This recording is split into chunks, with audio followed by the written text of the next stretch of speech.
So this is probably a good time to explain why I'm here and what I'm doing.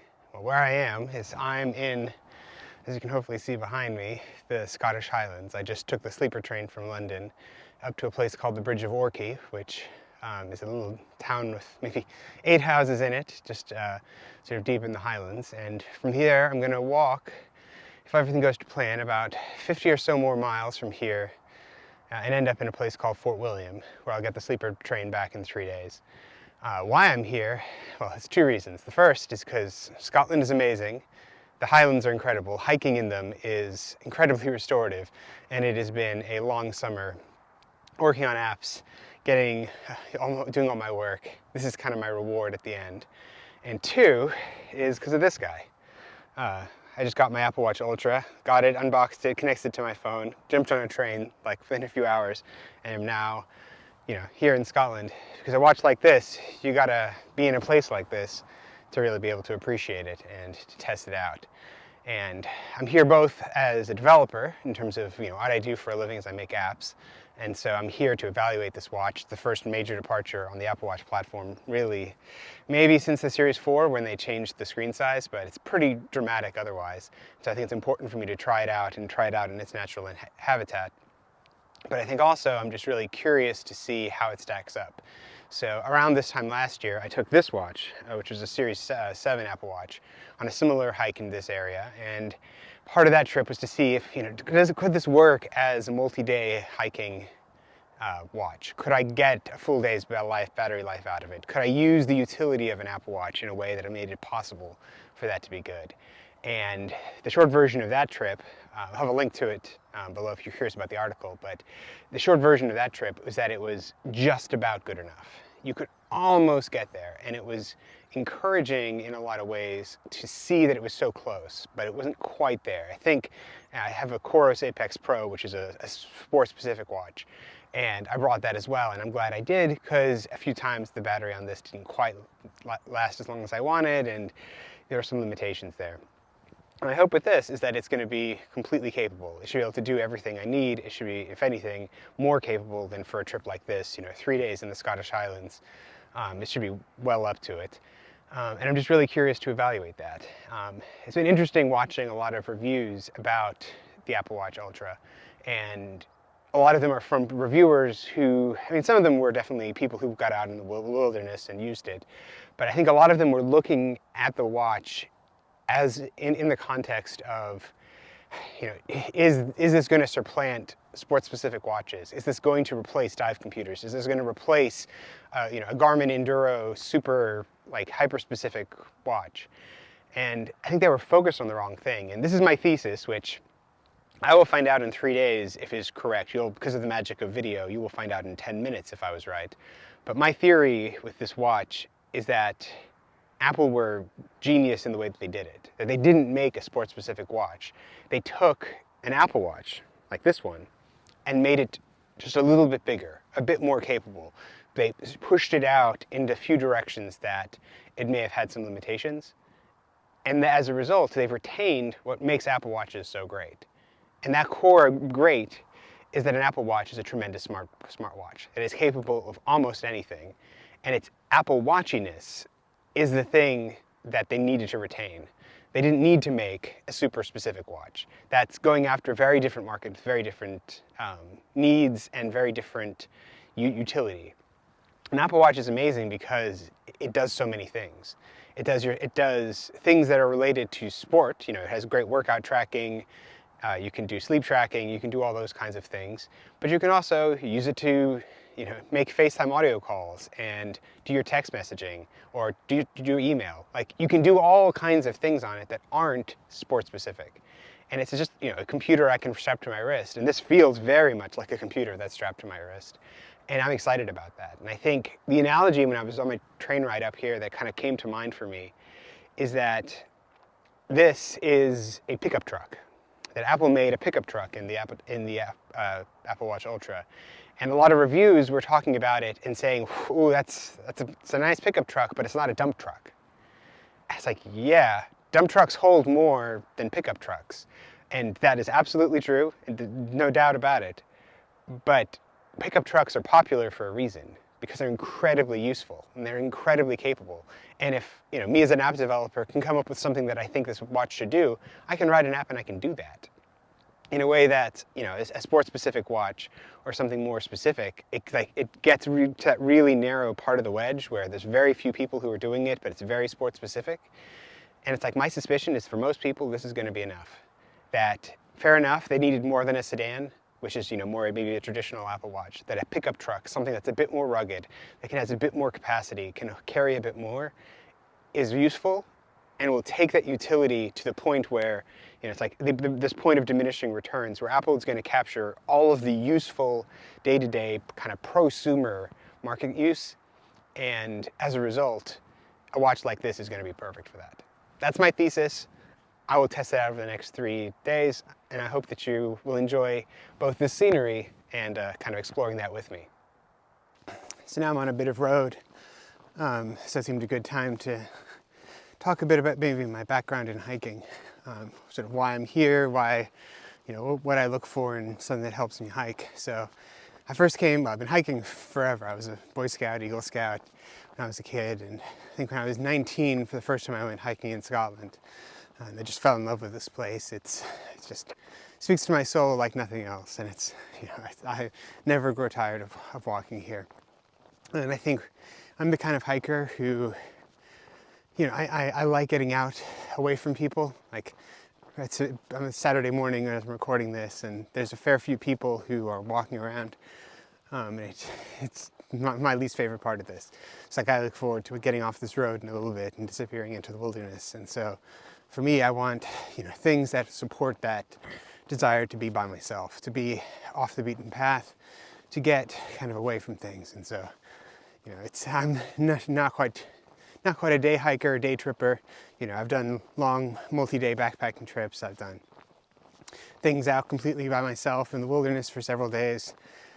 So I want, you know, when I'm looking at a device and seeing if it's going to be something that I'm going to keep with me, those are the kind of filters I'm using. It's like, is this going to keep me safe? Is this going to help me not get lost? Is it going to be reliable? You know, is it going to justify its weight on my back? These are the things that I think about.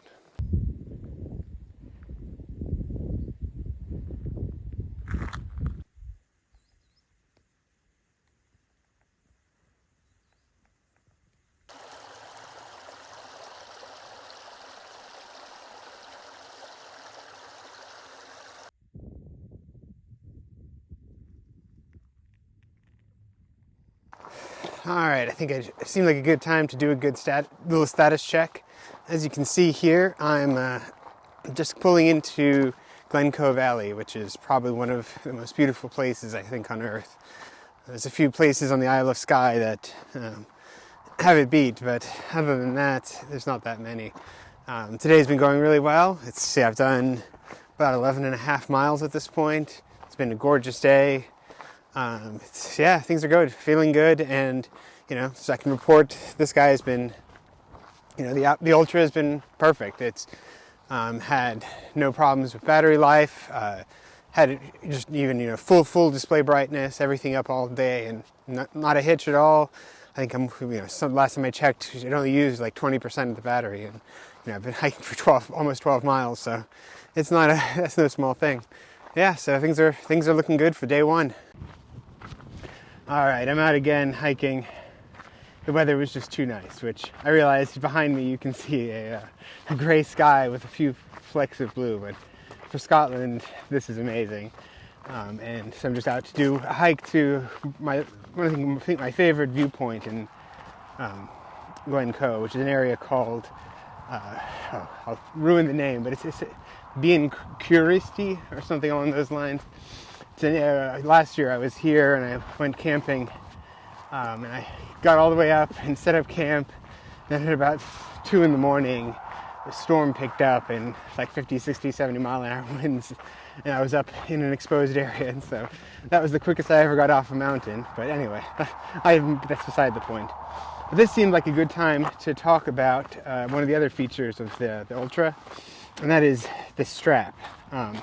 By the Alpine Loop, in the best color possible. It's in the orange, and I gotta say, it is really good. Like, if you look at it, you know, it's sort of this cloth material, but with a titanium pin there that holds it in place.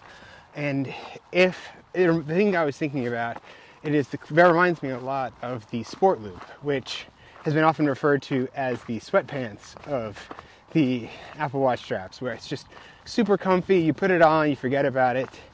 This feels like the leggings, maybe, of the Apple Watch straps, where it's just as comfortable, but because of the titanium buckle, it's super stable. So I love it. It's a really, really nice strap, and I think, honestly, I could even see getting it in a slightly more quiet color, just to be able to wear it more often, because I like it so much. All right, so while I sit in this beautiful place and think about if these nice clouds are gonna come here to my favorite view, or if it's just gonna be gray all day, I figured it's a good time to talk about the way that I'm navigating in this trip. So usually today anyway, I have it like this, where I have, you know, my workout app showing me the details. But if I double tap my home button, I have it set so that it'll swap over to this, which is a full color topographic interactive map showing me where I am. And so just now I was trying to find the trail somewhere over here that leads up to where I am, and I missed it, but looked down at my wrist, was looking at the map at the time, and was like, oh, nope, I missed it, go back, backtracked, and I found it, no problem. So navigating on your wrist is absolutely amazing, and so is this view.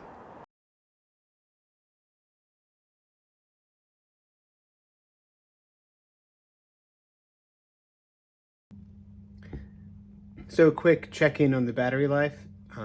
The shortest version is it's amazing.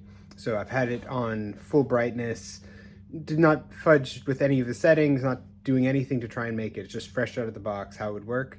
So I did 18 miles of hiking over 3 sessions, and it still has 37% left, which is absolutely monstrous. I don't think maybe you could have gotten close to getting it's surviving a whole day on an old watch if you had really tweaked all the settings down, turned off the display, didn't check it very much. But like, I used it fully, engaged with it all the time, checked the maps constantly. Like, it was great, and this thing's an absolute machine.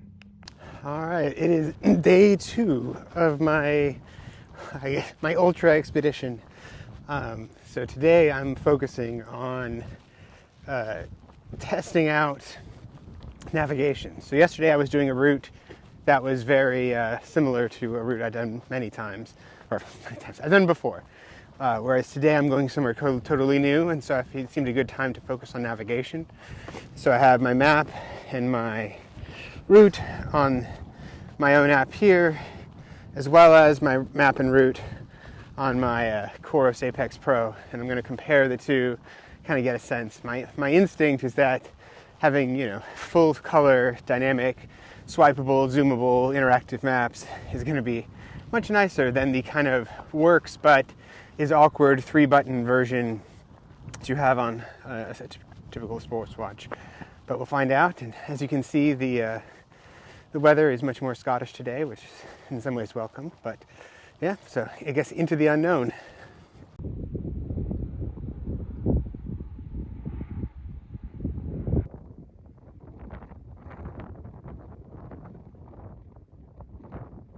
So this is why I just absolutely love hiking. So I'm just walking along on this road, and you know, I see a little bunny trail going off to the side, and I say, oh, that's interesting. Look on my wrist, see on the map that it says that there's a waterfall.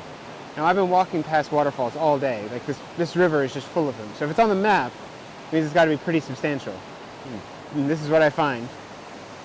Isn't that amazing? It's this beautiful little, like, hidden glen, completely enclosed on all sides by rock, with this amazing waterfall. How great is that?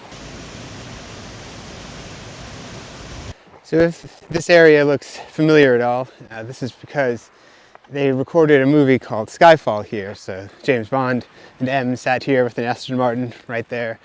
And it seemed the best place for me to test what is by far the most spy-like feature of an Apple Watch, which is making audio calls on your wrist. Sadly, there's no reception here, so if I wanted to make a call, I'd need Q to send me a satellite version of the Apple Watch Ultra, which I sadly don't have. So instead, I'm recording a voice memo call right now, so you can get a sense of what the audio quality sounds like. It's rainy, it's windy, it's Scotland. You can kind of get a sense. So this is what it sounds like when I'm holding it up to my mouth. Here's kind of more at my side, so if you imagined I was like hiking poles along, or here's all the way down. So you can just sort of get a sense of what it's like. It seems reasonably good as far as I can tell, but it's definitely still, a microphone on your wrist rather than, I'm recording most of my audio this trip using a lapel microphone, because otherwise you just never quite get the clarity that you would like. But anyway, off to Skyfall. I just wanted to give you a sense of what navigation looks like on a typical sports watch.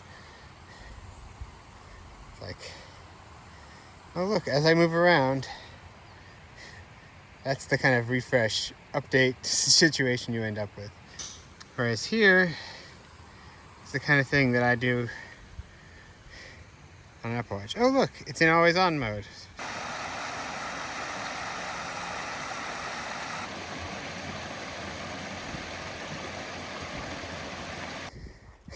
I am definitely not babying this guy.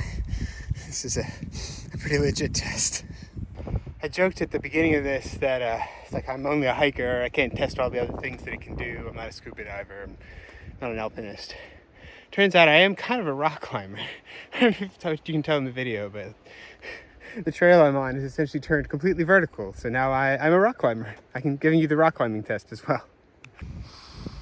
But that little bit of rock climbing, definitely worth it for the views. My goodness, this place is wild.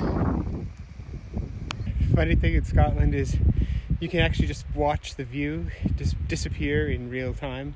Like if I just sit here and wait, you probably just see the view is just progressively disappearing as I become a cloud. Oh, and if you're curious about why the audio slightly sounds a little different, right now I've got my P-Suit Pro in. Because whenever I climb mountains, I need a little bit of power song, and so right now I'm listening to Taylor Swift's The Red Album, which is one of my go-to climb the mountain albums. I also didn't expect that I would be doing a rainforest test, walking through chest-high ferns. One of the things that's kind of so far a miss for me with this watch is in the compass app, there's supposed to be this new mode, it's called Backtrack, which shows you kind of where you've been, and you can manually activate it, or it's supposed to kind of automatically activate when you're in the countryside. There's absolutely nothing nearby, but as far as I can tell, the automatic thing didn't trigger, and I can start it manually, which is great, but that's sort of one of those, it's supposed to help you kind of retrace your steps if you're a little lost, but you don't know you're going to be lost ahead of time, so I just don't really get it.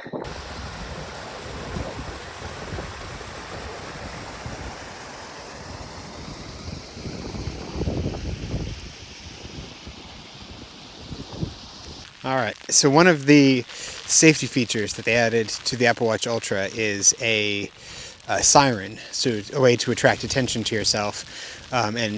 What better place and time to test it than right now, because the reality is it's like how a siren sounds like across a soccer field on a clear sunny day is not particularly helpful, but it's how it sounds in a situation like this. And for me, I've always taken one of these, like a whistle, every time I go into the country, because it's sort of the gold standard for being able to make a big noise in a way that doesn't wear down on you. But I figure let's try out the siren and see if it works. And so I'm going to take my microphone, leave it by the camera, and then walk off that way and do a whistle, do a siren, and do a brief shout, and we'll see what happens.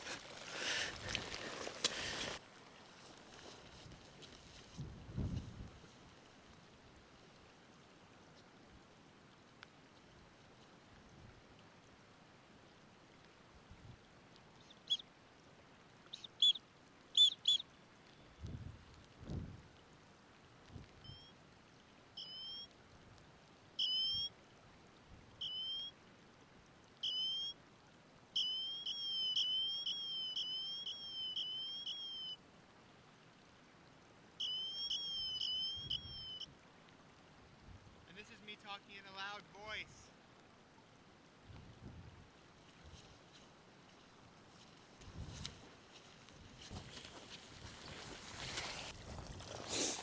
So I just listened back to the recording I made, and I gotta say I was impressed. I mean, I think obviously I could walk farther. I think I walked about 40 yards that way, which is a reasonable distance, but not too far. And it's the kind of thing where I think the main safety that comes from that feature is that it doesn't require user intervention other than to start it. And I could very easily imagine a scenario where I'm out hiking, say I slip and I hit my head, I'm hurt, but I have a bit of presence of mind still. The first thing I would do is pull out I have a GPS satellite emergency beacon device that I always carry with me when I'm out in the backcountry. I would hit, or similarly, the iPhone 14s now have a similar feature where you can set out an SOS with a GPS coordinate. I would hit that. That's the first thing you always want to do. The second thing at that point is I would turn on the siren, and it would. The nice thing is I don't have to be conscious. I don't have to be cohesive. For it to be alerting people to where I am. And I think that is often a difficulty in a situation like that, is if I have to sit there, constantly blowing on my whistle, like it's going to be tiring, and it's also, that works as long as I have the ability to do that. Whereas this is just a function of, as long as my device has battery, it'll just keep chirping away. And the chirp is actually really interesting. It's loud. It's not painfully loud. Like if I had that on my wrist and while I was waiting for rescue, I think it would be fine. It's it's not comfortable, but it would be fine. But the sound is really interesting because it's not natural. It's something that sounds abnormal in a good way, in the sense that you're not going to mistake it for a bird or something along those lines. Like it has an unnatural uncanniness to it that I think would actually attract more attention. So at this point, I would say 2 thumbs up for that feature. The siren, I think, is definitely going to save some people's lives.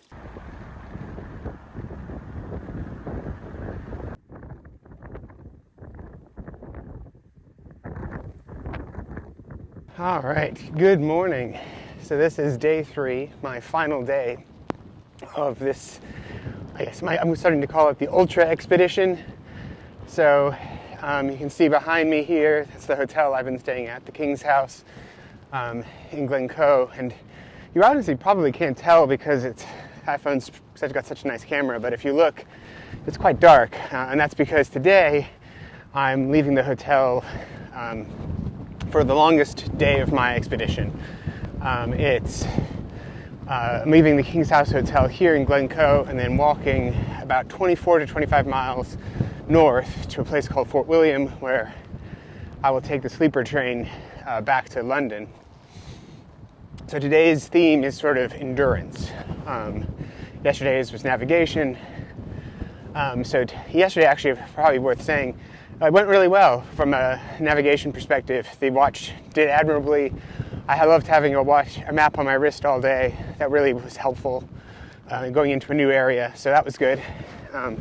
See my face a bit more.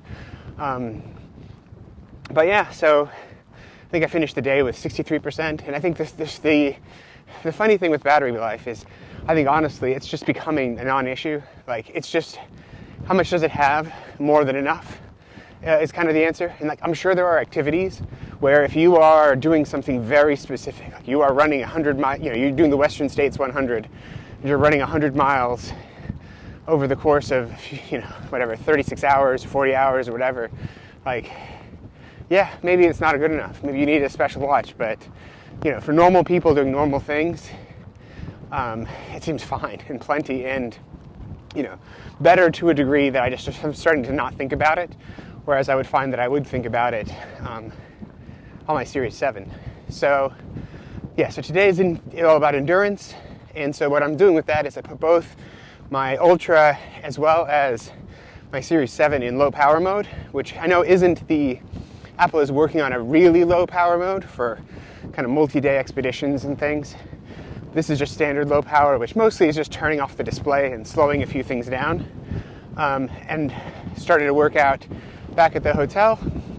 And then I'm just going to see how long after, essentially this is the longest day that I think I ever would realistically do. And I'm a pretty robust hiker. 24, 25 miles in a day is a long day.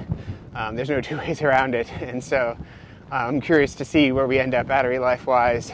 You know, I'm curious to see how I end up battery life wise as well. See how my legs hold up. But yeah, it should be a good long day, good final long test, and you know, let's see how these things hold. You know, sort of at the extremes.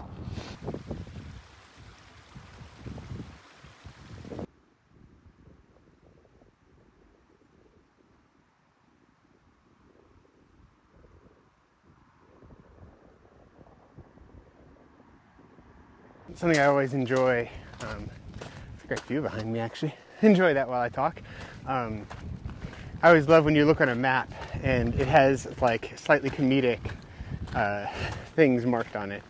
So I was looking at my wrist today and it's like, I'm about to come to the Devil's Staircase. Dun dun dun.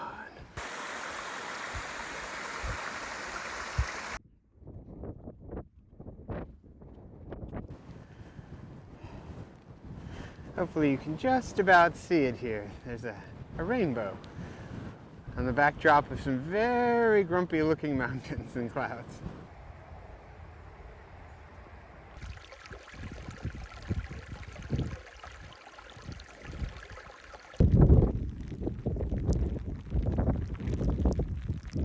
So I've discovered something else that's a little funny with the way that the Ultra works, and specifically related to how the action button works on the Ultra. And the action button, I think, is a great thing to add to the watch. I think being able to interact with the Apple Watch without having to touch the screen is very powerful potentially, and has a lot of progress and things that I might be able to do. But in this initial version, it seems like they're slightly missed the mark with it. And specifically, what's difficult is, so you can see the action button right there, and the way you set up the action button is you configure it to, you know, there's a variety of actions, but one of them is start a workout.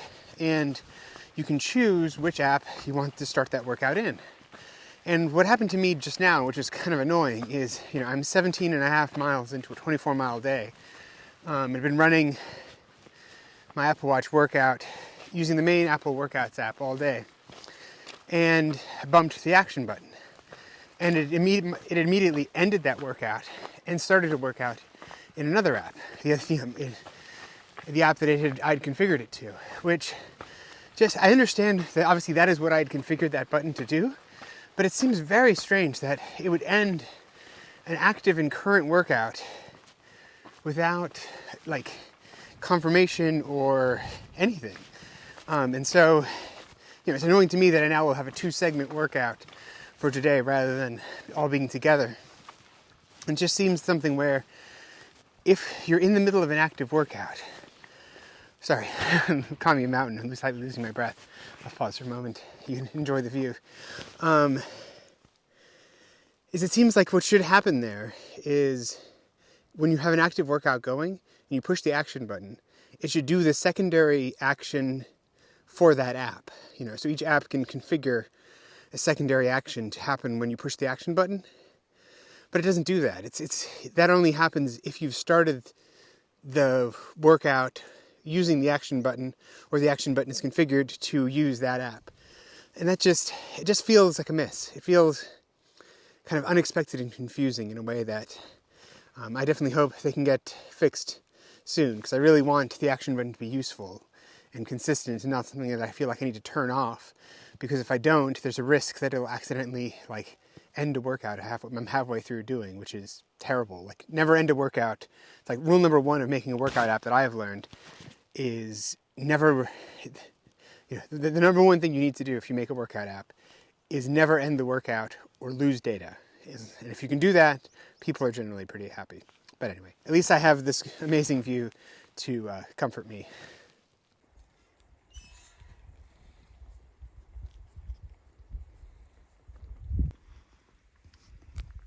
So I'm starting to come into Fort William, and I am greeted by a very rare sight indeed. Unless my map work is a bit wrong, somewhere up there is a mountain called Ben Nevis, which is the tallest mountain in Britain, I believe, and certainly the largest in Scotland. And it's usually covered in clouds, but today we are treated by an actual view of up at Nevis. How lovely.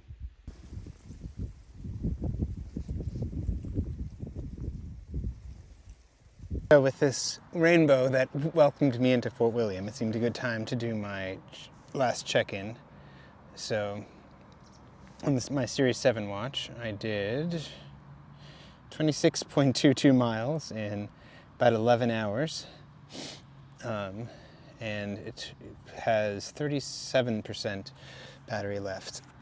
On the Ultra, the distances are going to be a bit off because it got split in the middle, but it has 47% battery left. So the reality is, 10% extra battery on the Ultra is nice, but not essential. So where does that leave us at the end of this 3 days? I think, I think I've done a pretty thorough test. I think, certainly from a hiking perspective, you can't say that I didn't, take it into a context that was difficult. Lots of rain and challenging environmental conditions. I've had sunshine, I've had wind, I've had all kinds of things. Walked a pretty long way. I think I'm well over 50 miles now in the last 3 days. So certainly tried it out well in that context. And I think ultimately my thesis, feels fairly confirmed that the Apple Watch Ultra is, its Apple Watchedness is what makes it really good. That an Apple Watch, intrinsically, the standard Apple Watch is great, and I think does a tremendous job of doing so much. I could pay for my train journey on the way here using my Apple Watch with Apple Pay, and I could make, voice calls and send text messages and do all those things. And I think the Ultra is very much it's the best Apple Watch for outdoor activity. This Apple Watch, the standard Apple Watch, that's I think great for most activities, and for just sort of standard day activities, you're probably going to be totally fine with that Apple Watch and get it and enjoy it.